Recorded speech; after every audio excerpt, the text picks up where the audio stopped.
안녕하세요. 응답하라!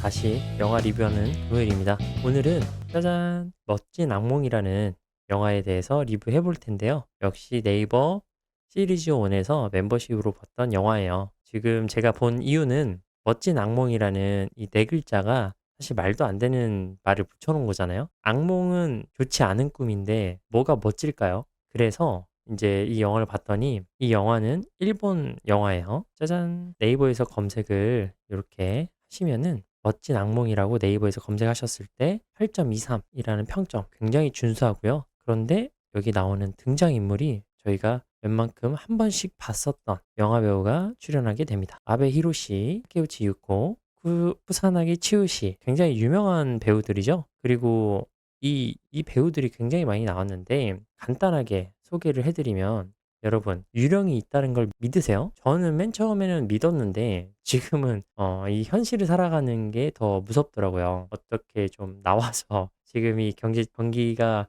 위태위태한 상황을 좀 해결해 줬으면 좋겠는데 일단은 이 유령이라는 게 등장하는 거예요. 어떤 살인 사건이 생겼고 그 살인 사건의 유력한 용의자는 알리바이를 내세웠는데 알리바이는 유령한테 가위가 눌려서 나는 꼼짝할 수 없었기 때문에 살인을 할 수가 없었다. 이 뭔 개소리야! 라는 말인데 당연히 유치장에 있었고 이를 변호해야 되는 변호사가 여주인공이에요. 여주인공은 사실은 이제 홀로 이 영화를 이끌어 나가는 한 70%의 비율을 차지합니다. 그러면서 보잘것 없었던 본인의 위치를 굉장히 상승시키는 일본 특유의 소소한 행복 그리고 일상적인 삶에서 어떻게 의미를 찾는 건지에 대한 내용이 나오는데요. 일단 평점을 한번 보면 네이버 영화에서 평점을 8점 이상 받으면 누가 보더라도 괜찮게 볼 수 있다라는 내용이고 이 영화는 특이하게 남자보다 여자가 평점이 더 높아요. 제가 이제까지 소개시켜 드렸던 영화는 대부분 남성이 더 높았었는데 이 영화는 반대였고 2012년이니까 지금으로부터 11년 전에 개봉을 했었고요. 한국에서 관객 수는 7,936명,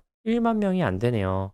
제가 유튜브를 하면서 조회수 2만 명 이상 나온 영상이 딱 한 개 있는데 이제 보니까 그거보다 더 본 거죠. 그런데 이 개봉했었을 때 많이 안 봤지만 그다음에 이렇게 영상으로 접한 사람이 훨씬 많을 것 같아요. 영화관을 가지 않고 이 영화를 본 사람이 더 많을 것 같고 평점으로 보면은 10대가 가장 높아요. 10대들은 이제 이 자아 정체성이 완성되기 직전이니까 이 영화가 주는 의미가 되게 굉장히 많은데 저도 사실은 이 10대 때는 9점을 줬을 것 같아요. 지금의 저는 한 8점 후반 정도 주고 싶어요.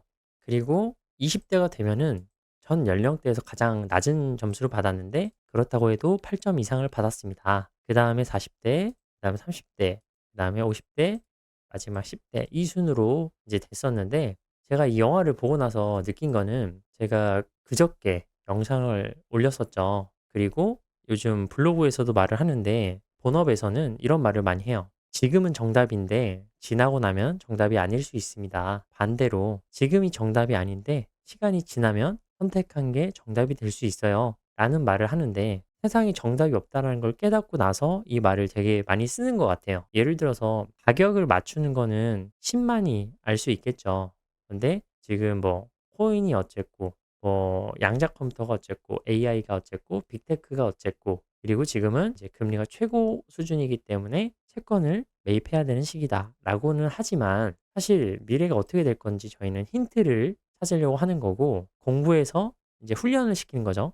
근데 이 영화에서 제가 느꼈던 거는 이 여자 주인공이 그 변호사이지만 굉장히 덤벙대고 자기 본업에서도 실수를 많이 하는 근데 본업이 아니고 일상 삶에서도 약간의 실수를 저지르는 편인데 그렇다 하더라도 용의자의 확실한 알리바이가 유령이잖아. 그러면 법정에 유령을 세워야겠네? 하자마자 유령을 찾으러 용의자가 묵었던 여관에 찾아갑니다. 그러면서 진짜로 유령을 데려와요. 말도 안 되죠? 근데 이게 상상 속의 영화이기 때문에 가능하지만 이 유령이 등장하는 영화가 따뜻한 거는 한국 영화 중에 뭐 그 차태현 씨가 나온 거 있죠? 헬로 고스트라는 영화를 차태현 씨가 나온 걸 정말 재밌게 봤었어요.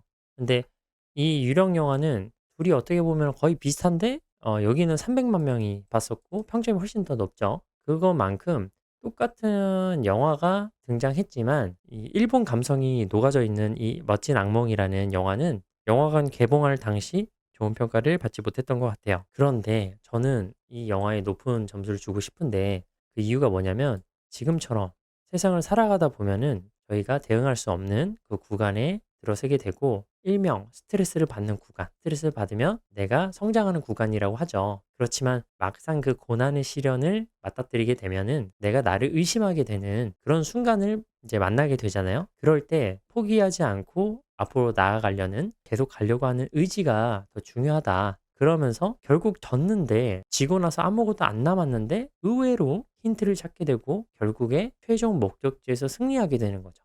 그러면서 야, 이 영화 기승전결이 또 있구나. 그런데 영화를 보면서 내가 상상하지 못했던 그 결말로 다가가는구나. 살짝 보여줬을 때 아, 이렇게 예상을 했구나. 이렇게 예상했구나. 근데 나이를 들면 들수록 이제 쉽게 생각하잖아요. 졌다라고 하는 순간에 뭐야, 졌어? 주인공인데 왜 져? 막 이런 생각이 들거든요. 그런데 그래도 기승전결의 해피엔딩을 바라는 사람으로서 최근에 봤던 영화 세상의 중심에서 사랑을 외치다. 이것도 뭐 마음속엔 남아있지만 좋은 해피엔딩은 아니었었는데 요거 같은 경우는 굉장히 해피엔딩이다. 그리고 이제 제가 항상 좋아하는 명대사 3개를 뽑는 시간이 됐습니다. 이 법정에 유령을 증인으로 세웠어요. 그런데 이 법정에 증인을 세운 그 순간에 저승사자가 나타나서 어이, 지금 당신 올라가야 돼. 염라대왕이 널 찾고 있어 라고 하는 순간이 찾아와요. 그럴 때 변호사는 당황하고 이 유령도 당황하게 될 때 검사 측 검사가 이런 말을 합니다. 법정에 들어가기 전에 진실을 밝히기 위해서 증인이 있어야 합니다. 물러서 주시죠. 라고 저승사자한테 말을 해. 그러면서 이제 뭐야 멘트 멋있잖아 라고 하는데 저승사자가 그쪽 세계의 룰은 우리에게 통하지 않소 라고 하니까 검사가 다시 한번 말해요. 이건 이쪽 세계의 재판입니다. 아, 그러면서 그때 깨달은 게 뭐냐면 내가 물러설 때랑 물러서지 않을 때가 있는데 물러서지 않을 때가 바로 이런 시기다. 이럴 때다. 라고 한번 마음속에 다짐을 했어요. 이 멘트 그대로 써먹어야겠다. 이건 나만의 시간이다. 그리고 내 시간에 써야 될 키포인트다.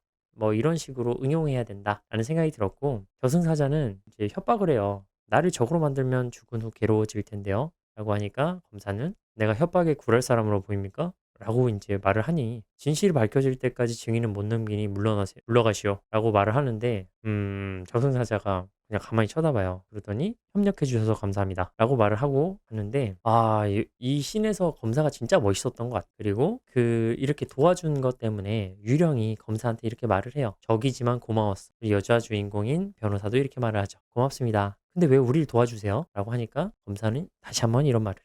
우린 적이 아니야. 진실을 추구한다는 의미에서는 오직 한편이지. 진짜 적은 진실을 감추려는 자야. 라고 말이죠. 맞는 것 같아요. 그래서 저는 숫자를 늘리려고 하는 거고 경제적 자유를 꿈꾸고 그런 과정을 이 유튜브로 남기려고 하다 보니까 어떻게 이제 부가 편중이 되잖아요. 그래서 진리적인 걸 계속 가려야 돼요. 왜냐면은 그 진실을, 그 진리를 알고 있는 사람만 부자가 될 수. 그러니까 우리는 공부를 계속 해야 된다는 건데 그런 이런 부의 세계, 경제의 세계에서뿐만 아니고 법정에서도 검사와 변호사가 사실은 진실을 추구한다는 면에서는 오히려 같은 편이다라고 하는데 아, 제가 너무 사회에 물이 들었나. 제가 드라마를 너무 많이 봐서 아, 이제 진실은 항상 가려진다 이렇게 좀 가스라이팅 당했던 것 같은데 지금부터는 아, 양쪽 다 진실을 추구한다 이렇게 좀 생각하려는 이런 깨끗한 퓨어한 생각도 가져야겠다라는 생각을 하고 동시에 일본 영화는 좀 이런 걸 좀 잘 녹여낸다라는 생각도 다시 한번 하게 됐어요. 마지막으로 유령이 주인공한테 이런 말을 해요. 당신은 진짜 대단한 사람이야. 이 멘트가 뭔데 보고 있던 제 마음이 따뜻해지는지 모르겠어요. 이렇게 감동받고 있는데 근데 한 가지 부족한 게 있다면 자신감이야. 자기 자신도 믿지 않는데 누가 믿겠어?